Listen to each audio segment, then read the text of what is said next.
នេះជាផ្សារបោះដុំទី1របស់ខ្មែរហើយផ្សារដែលគេលក់នៅតាមផ្លូវមកកញ្ឆេងតម្លៃ60,000ភ្ញាក់ផ្អើលមែនទែនបងប្អូនមើលតូបឡើងធំ15 ម៉ែត្រការ៉េ តម្លៃតែ150ទេលោក តម្លៃ150 បាទផ្សារនេះគឺម្ចាស់កម្រុគាត់មានគោលបំណងលក់24ម៉ោងហើយជាផ្សារបោះដុំហើយក៏ជាផ្សារលក់រាយដែរ កំពុងកក់បដៅហើយបាទគឺមួយថ្ងៃអស់ជាង20តូប ប្រភេទត្រីសាច់បន្លែ និងគ្រឿងទេសមួយចំនួនទៀតលោកគ្រូ អូ យើងមានទស្សនវិស័យមួយក្នុងការលើកកម្ពស់ផលិតផលរបស់ខ្មែរហើយតាមរដូវកាលនីមួយៗទៀត ឧបមាដូចជាក្នុងរដូវទុរេនឬក៏ក្នុងរដូវបន្លែណាមួយអីចឹងលោកគ្រូ បានន័យថាដល់ខែទុរេននឹងមានផ្សារទុរេន បាទតម្លៃពិសេស អូអានេះទំហំវាប៉ុន្មាន 1 ហិកតាលោកគ្រូ 1 ហិកតាបើបងប្អូនមកពេញយើងមាន2 ហិកតាថែមទៀត បន្តទៀតបាទនៅកណ្ដាលទីក្រុងភ្នំពេញ នៅកណ្ដាលទីក្រុងភ្នំពេញបងប្អូនមើលដីថ្លៃណាប៉ុន្តែតូបដែលជួលទៅដល់អ្នកទាំងអស់គ្នាអត់ថ្លៃទេបាទទាំងអស់គ្នាខ្ញុំកំពុងឈរនៅលើផ្សារបោះដុំរបស់ខ្មែរយើងមួយអូយបាទទីតាំងនៅគៀកមួយបឹងកក់មែនតើបាទហើយនៅទីនេះបាទគឺជាអនាគតមួយដែលបងប្អូនដែលជាម្ចាស់បន្លែបាទមានបន្លែមានសាច់បាទមានគ្រឿងទេសបាទមានសម្ភារៈផលិតផលខ្មែរជាច្រើននឹងមកលក់នៅទីនេះបាទដោយសារខ្ញុំធ្លាប់ឃើញនៅតាមផ្សារដែលគេលក់នៅតាមផ្លូវមកកញ្ឆេងបាទលោកគ្រូ តម្លៃ60,000 60,000លោកគ្រូបាទ បាទហើយភ្ញាក់ផ្អើលមែនតើបងប្អូនមើលតូបឡើងធំបាទ15 ម៉ែត្រការ៉េតម្លៃប៉ុន្មាន 15 ម៉ែត្រការ៉េតម្លៃតែ150ទេលោកគ្រូ បាទ បាទ តម្លៃ150 បាទ បាទហើយបងប្អូនមើលទីនេះក្រុមការងារកំពុងរៀបចំហេដ្ឋារចនាសម្ព័ន្ធអូយអស្ចារ្យមែនតើបាទហើយតូបទាំងអស់នៅទីនេះមានប៉ុន្មាន មាន300ជាងតូបលោកគ្រូ អូបាទហើយឥឡូវហ្នឹងយើងកំពុងសាងសង់នេះ បាទ បំផៃជាប្រហែលតូប សាងសង់នេះ20តូបជាងកំពុងតែហើយនេះលោកគ្រូបង្ហើយ បាទ ហើយយើងកំពុងតែចាប់ដៃនៅខាងនោះទៅជាង40តូបទៀត បាទ ហើយនៅខាងនេះដែលយើងក្រងដៅទីតាំងនេះជាង70តូបទៀតលោកគ្រូ បាទហើយ20តូបជាងនេះគឺជួលអស់ហើយ អស់ហើយលោកគ្រូអស់ហើយ បាទ 28តូបអស់ហើយលោកគ្រូ 28តូបបាទជួលអស់អលីងបាទតែមួយថ្ងៃទេបាទអញ្ចឹងបងប្អូនមើលវីដេអូនេះហើយបាទមិនដឹងរងចាំមើលដល់ចប់ឬក៏តាក់តងមកភ្លាម ហើយ បាទដល់តែយ៉ាងណាមើលជួយប្រាប់តិចមើលអ្វីជាគោលបំណងឬក៏ជាក្តីសម័យក្នុងការបង្កើតផ្សារបោះដុំរបស់ខ្មែរយើងនេះ បាទលោកគ្រូម្ចាស់កម្រងគាត់មានទឹកចិត្តចង់ចូលរួមលើកកម្ពស់បងប្អូនដែលគាត់ធ្លាប់លក់ទីកន្លែងតូចចង្អៀតហើយលក់នៅទីតាំងដែលមិនទាន់មានកន្លែងច្បាស់លាស់ បាទ ហើយកន្លែងទីតាំងនោះក៏គាត់ហាក់បីដូចជាមានតម្លៃថ្លៃគួរសមដែរ អូ ដូច្នេះដើម្បីលើកកម្ពស់កិច្ចការងារទាំងអស់ហ្នឹងគឺម្ចាស់កម្រងគាត់ដូចដើមកំណត់ក្នុងការអភិវឌ្ឍរឿងកន្លែងនេះឡើងបាទនេះជាទឹកចិត្តមួយដ៏សំខាន់ហើយខ្ញុំគិតថាអញ្ជើញបងប្អូនមកកាន់ទីនេះឲ្យកាន់តែលឿនបាទចូលរួម នេះផ្សារមាសសុត បាទលោកគ្រូឈ្មោះថាផ្សារតាមមាសសុត បាទ ជាទីតាំង អញ្ចឹងជាគម្រោងថ្មីមួយនេះគឺយើងចង់ឃើញធ្វើបែបណានៅរាជធានីភ្នំពេញយើងគឺកាន់តែស្អាត បាទយើងមានកន្លែងលក់ដូរត្រឹមត្រូវ បាទលោកគ្រូបាទដូរត្រឹមត្រូវមានdouble wheeler មានកន្លែងខណ្ឌមានអីត្រឹមត្រូវហើយសំខាន់ជាងនឹងទៀតនោះគឺយើងមានសន្តិសុខយើងមានច្រកចេញចូលត្រឹមត្រូវហើយជាពិសេសអ្វីដែលសំខាន់ហ្នឹងគឺដោយលោកគ្រូមានប្រសាសន៍មិញគឺ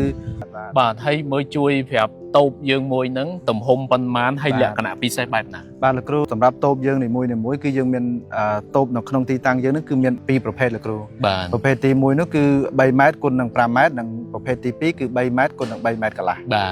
បាទអញ្ចឹងប្រភេទទាំងអស់នេះគឺវាអាស្រ័យទៅលើបងប្អូនស្រឡាញ់មួយណាសម្រាប់ជាការដែលចែករំលែកបងប្អូនចង់បាន បាទអញ្ចឹងយើងនឹងខណ្ឌវា ជាងលុះសំណាញ់លោកគ្រូ អូជាងលុះសំណាញ់ បាទលោកគ្រូបាទ ហើយគាត់អាចដាក់អីវ៉ាន់ក្នុងនោះទៅ ដាក់បានច្រើនលោកគ្រូច្រើនយើងគិតទៅថាអាចបាន2តូបលើតូបដទៃយើង បាទហើយឃើញតូបហ្នឹងក៏មានពូភ្លើងមួយដែរ បាទលោកគ្រូម្ចាស់គម្រោងគាត់បន្ថែមពូភ្លើងជូន បាទ ឲ្យភ្លឺ បាទ តែភ្លើងខ្លួនឯង ហើយយើងមានទ្វារមួយទៅ ទ្វារយើងកំពុងតែរៀបចំលោកគ្រូ បាទនិយាយរួមគឺអាចឆ្នាក់នៅក្នុងនឹងបានទៀត អាចស្នាក់នៅបានលោកគ្រូទំហំធំមែនទែនលោកគ្រូបាទ ហើយ 3ម៉ែត្រគុណនឹង5ម៉ែត្រ ហើយងូតទឹកអីបានទេ ងូតទឹកយើងមានបន្ទប់ទឹកតែលោកគ្រូមានបន្ទប់ទឹកច្រើន បាទ ពីកន្លែងកាច់ជ្រុងអានោះមួយនិងទីតាំងខាងនេះ បាទអានេះបងប្អូនដែលជិះឡានមកពីឆ្ងាយយកមកពីឆ្កាអីហ្នឹងទម្លាក់អីវ៉ាន់ហើយងូតទឹកសិន បាទអាចងូតទឹកបានអាចប្រើប្រាស់បានលោកគ្រូ អូបាទហើយនេះផ្សារនេះបែបណាយើងលក់ពេលណាឬក៏លក់ mà phây buôn máu ba là kêu xa đấy cứ mình chắc cầm rũ còn miền cô bầm non lụa mà phây buôn màu hái chụp xa bỏ đồng hái còn chụp xa lụa đi đây bà tỏ nè ôi sao đạp hơi mình đây và ở dương flop tới lụa mà cái chén mà hốc sập mơn riêu bà mà khai hốc sập mơn riêu hay ban tầm mà cái chén cái lụa bà nơi ní từ liê mà tên bà hay mới chồng ngại bà nơi lớn phơi thôm á bà phơi thôm chạ tới tao đo bằng cọ là cô bà hay chồng ngại thầm pi cái lỗ đó thêm mơ bà pi pon mai ôi tha kiệm mình tên ní cứ chia ti tăng môi đồ ló mình tên hay tỏ nhiều pung mơ ní bà kia dương tập pung cọ bà ấy bà thường mà ngay chương mà phơi tộc ngay ní mà đo mong đấy cứ ban chương đọc thì đây là cô chẳng dương là cho mình tên là cho là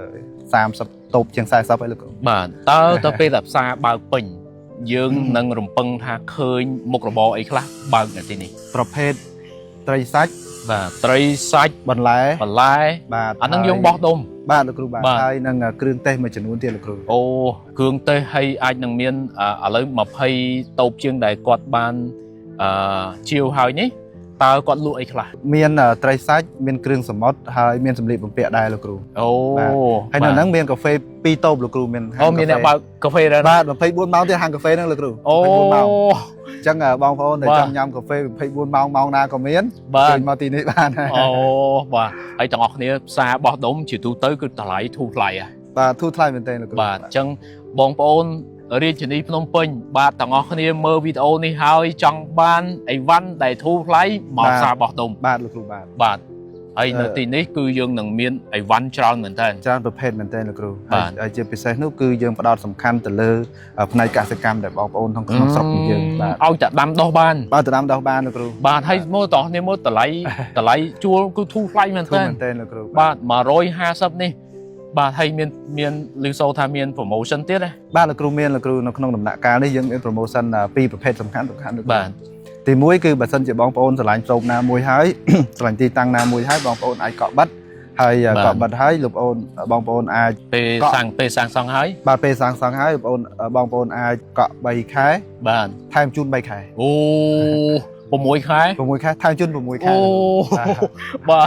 bà mình thua mà đã nhưng chưa tha tọt nên mơ hơi trộm bà đây bà tọt nên mơ chua bộ muối khai chua bay khai thay bay khai ba là cô bà tọt nên cọ bộ muối khai thay chun bộ muối khai ôi cho nên tròn mình tên bà mơ video này hơi xong tọt nên mà mơ chặt đây bà cái lo tha cầm cang như thọt từ về ở ban phụ thạch ban khúc trùng chối mà mơ luôn ai chặt đây bà nhung có bông cho nhung cần ha ní chịp xa bọt đông tim mùi được bọt mai hơi bà là cô bà sân chưa cầm rong tim mùi bỏ dương đừng bàn ở tôi chụp cháy dương đừng phần rít nó ti tặng đỏ đai ní ti hay ta và tham thì ô anh ấy tụm hôm về pan man mùi hay ta là cô mùi hay ta bờ bong ôn màu pin dương miền pi hay ta tham tiền tọt tiền nó cả đào thì trong Phnom Penh tới cả đào thì trong Phnom Penh đó nè mơ đây thay á nè bàn tay tụp để chua từ đó nè tao ngon cái này ở tay tề ní đời xa tháp nực xa bà là cô trầm trời ta miền sốtคือกดจ้องเคยบองปอนขมายเมียนกะไหลลวกพาสกปรกพาสกปรกบ้านจะเรื่องปัดเลยบ้านให้เจ๊ตากดบรอมไหมไปบองปอนบรอมอ่ะให้ซาทำไมยังเตียงพิวเมาไม่ตื่นบ้านตาเอาไว้จีจุดซาโรบซาตามีสดบ้านละครูยังเมียนตัวสนามวิสัยมวยขนมกาเลิกกัมพูผลิตภัณฑ์บอกขมายหายตามเราเดากาในมวยเตี้ยก็ประมาณโดยเฉพาะขนมเราเดาถูเรนหรือก็ขนมเราเดาเหมือนลายนามวยอย่างจังละครูจังยืงหนึ่งพี่เยี่ยมกรมการเงินหนึ่งพี่เยี่ยมตำแหน่งน้องให้นั่งตำแหน่งตำแหน่งกับก้อนมาลุงตีนี่บานกันเดือดชาบ้านในท่าดอลไข่ถูเรนหนึ่งเมียนซาถูเรนตำไลที่ใส่โอ้บ้านในท่านเนี่ยลูกถูเรนชื่อจานหนึ่งมาลุในตีนี่บ้านจังมาจากจากการต่างออกนี้บ้านลือหายเซลเลยตูสับตกดอกไข่ตัวเรนมาลุตัวเรนในมอไข่กระโดดปูซับเจอมาดิไข่กระโดดคล้องเจอมาได้มาบ้านให้ยืงหนึ่งเมียนเนี่ยลุจราในเป็นนั้นเนี่ยพนมเป็นสบายเต็งหายบ้านเมาเต็งตัวเรนตะไลเท่ายี่ถ้าตะไลเท่ามองได้ซาซาตัวเรนจุดตัวเติมเมียนเนี่ยลุตัวเรนจราบ้านในครองสกต่างอโอ้ยบ้านนี่หอยbà chia cùng nítในโครงการจับดาวหมูซีในโครงการบ้าซาบอกดมหรือบอกใครยืนจังจะเป็นภาษาบันทามได้หรือครูเตะโต้งช่วยมวยนั่งดำน้ำผลิตภัณฑ์การศึกษาได้ตามระดับการนั้น ម្ចាស់គម្រោងគាត់មានរៀបចំជាឃ្លាំងទុកស្តុកជូនហ្នឹងណាដូចថាឥឡូវយើងមានប្រភេទជាទូរ៉េនយ៉ាងចោះទីទូរ៉េនបាទអញ្ចឹងយើងមានឃ្លាំងសម្រាប់ស្តុកហ្នឹងទៀតយើងអត់គាត់អត់ចាំពិបាកថាមកផ្សារហ្នឹងអត់ឃ្លាំងទេបាច់មកជួលតូបទេព្រោះមុំតាមកហ្នឹងគឺជួលអស់ហើយមានឃ្លាំងត្រៀមបាទតោះគ្នាមុំមកគឺជួលអស់ហើយប៉ុន្តែដល់រដូវទូរ៉េនគឺយើងនឹងយកទីធ្លានេះដើម្បីត្រៀមមកចាស់អ្នកលក់ត្រេនរាប់រយអ្នកមកលក់បានមកឈរលក់ទៅហើយមានកន្លែងស្តុកឲ្យទៀតបាទហើយអ្នកទិញពិតជាសប្បាយចិត្តពេលឃើញច្រើនអញ្ចឹងបាទអញ្ចឹងទេបាទនេះហើយបាទជាផ្សារខ្មែរដែលគិតទៅដល់អ្នកលក់ខ្មែរបាទលោកគ្រូបាទជាការពិតលោកគ្រូបាទហើយទៅអនាគតតើអ្វីជាចក្ខុវិស័យវែងឆ្ងាយរបស់ផ្សារតាមាសសុទ្ធបាទយើងមានពីរជំហានទី1គឺយើងអភិវឌ្ឍដី2ហិកតាបន្ទាប់ហើយជំហានទី2យើងនឹងពង្រីកទៅតាមគោលដៅដែលយើងគិតថាជាតម្រូវការជាក់ស្ដែងនឹងមាននៅតំបន់ផ្សេងទៀតលោកគ្រូបាទយើងនឹងធ្វើផ្សារបោះដុំរបស់ខ្មែរអត់ឲ្យចាញ់ទេអត់ឲ្យផ្សារខាងណាមកដែលថាប្រកួតប្រជែងជាមួយយើងនឹងប្រឹងប្រែងលើកខ្លួនឯងឲ្យកាន់តែខ្ពស់ប្រហាក់ប្រហែលធ្វើបែបណាយើងអភិវឌ្ឍផ្សាររបស់ខ្មែរយើងឲ្យទំនើបបាទឲ្យទាន់សម័យហើយឲ្យមានការទទួលខុសត្រូវនិងមានគុណភាពខ្ពស់បាទហើយចាំមើលបាទសូមទាំងអស់គ្នានាំគ្នាមកលេងផ្សាររបស់ខ្មែរយើងឲ្យបានច្រើនមកមើលពេលយប់ព្រួយផ្សារនេះបើក24ម៉ោងលោកគ្រូអូបាទអញ្ចឹងទេអ្នកលក់សบายលក់ហើយបាទត្រៀមកម្លាំងឆ្លាស់គ្នាលក់បាទចុងក្រោយមានសារអីពិសេសទៅដល់ម្ចាស់អាជីវកម្មជាពិសេសបងប្អូនដែលធ្លាប់តែលក់តាមចើមផ្លូវបើអត់មានកន្លែងលក់ត្រឹមត្រូវសោះបាទក្តៅក៏ក្តៅនៅនេះយើងមានតូបបាទហើយយើងលក់បាន24ម៉ោងទៀតតើចុងក្រោយមានសារអីពិសេសចង់ផ្ដាំទៅគាត់បាទសូមជម្រាបលោកគ្រូជាចុងក្រោយសូមគោរពថ្លែងអំណរគុណលោកគ្រូនិងសូមគោរពជូនពរក៏ដូចជាមុននឹងគោរពជូនពរគឺខ្ញុំសូមអញ្ជើញបងប្អូនដែលអត់ទាន់មានទីកន្លែងលក់ដូរច្បាស់លាស់បងប្អូនដែលចង់លក់ដូរប្រភេទផ្នែកកសិកម្មដែលជាផលិតផលរបស់ខ្មែរយើងក្នុងស្រុកបងប្អូនមិនទាន់មានទីតាំងច្បាស់នៅកណ្ដាលទីក្រុងភ្នំពេញសូមអញ្ជើញអ្នកដំណងតាមលេខទូរស័ព្ទរបស់ក្រុមការងារហើយសូមអញ្ជើញមកមើលទីតាំងរបស់យើងនេះឲ្យបានកាន់តែឆាប់កាន់តែល្អពីព្រោះថាទីតាំងមិនធំទូលាយប្រមាណទេសម្រាប់ផលិតផលរបស់យើងបើប្រៀបធៀបជាមួយនឹងតម្រូវការបាទដូច្នេះហើយ300តូបទេជាង300តូបទេសម្រាប់ទីតាំងទី1អញ្ចឹងសូមបងប្អូនអាចទំនាក់ទំនងតាមលេខទូរស័ព្ទមកឬក៏ comment តាមទូរទស្សន៍វីដេអូរបស់លោកគ្រូក៏បានជាចុងក្រោយសូមគោរពថ្លែងអំណរគុណចំពោះស្ថាបនិករបស់ផ្សារតាមាសសុទ្ធដែលស្ថិតនៅក្នុងកណ្ដាលទីក្រុងភ្នំពេញដែលបានបង្កើតនិងផ្ដល់ឱកាសជូនបងប្អូនទាំងអស់គ្នាក្នុងគោលបំណងខ្មែរជួយខ្មែរនិងសាមគ្គីភាពរបស់ខ្មែរយើងសូមអរគុណលោកគ្រូបាទហើយជាចុងក្រោយបាទតោះគ្នាមិញគាត់ថាផ្សារនេះមិនធំពេកទេប៉ុន្តែម្ចាស់មានបេះដូងធំអូយហើយតោះគ្នាមើលផ្សារនេះបើក24ម៉ោងមានកន្លែងងូតទឹកបាទមានកន្លែងងូតទឹកនៅតាមតូបមានកន្លែងស្នាក់នៅបាទតើតោះគ្នាចង់បានអីទៀតបាទហើយនៅរដូវកាលផ្លែឈើនឹងមានផ្សារទុរេននឹងមានផ្សារក្រូចនឹងមានផ្សារអីហ្នឹងដែលគាត់នឹងបង្កើតដើម្បីឲ្យទីនេះคล้ายទៅជាកន្លែងបោះដុំមួយដែលតាក់ទាញនៅភ្នំពេញបាទលោកគ្រូបាទអញ្ចឹងទេជូនពរឲ្យគម្រោងបាទទទួលជោគជ័យហើយសង្ឃឹមថាបងប្អូនគ្នានឹងចូលរួមគ្រប់គ្រងដែរផ្សារថ្មីរបស់ខ្មែរយើងនេះបាទហើយចុងក្រោយកុំភ្លេចមកឲ្យបានលឿនព្រោះឯងមួយថ្ងៃអស់ជាង20តូបមួយថ្ងៃជាង20តូបហើយមានតែជាង300តូបទេបាទហើយកំពុងសាងសង់ទាំងយប់ទាំងថ្ងៃនេះទាំងយប់ទាំងថ្ងៃលោកគ្រូបាទដើម្បីឲ្យតាន់បាទអរគុណច្រើនលោកគ្រូអរគុណបាទ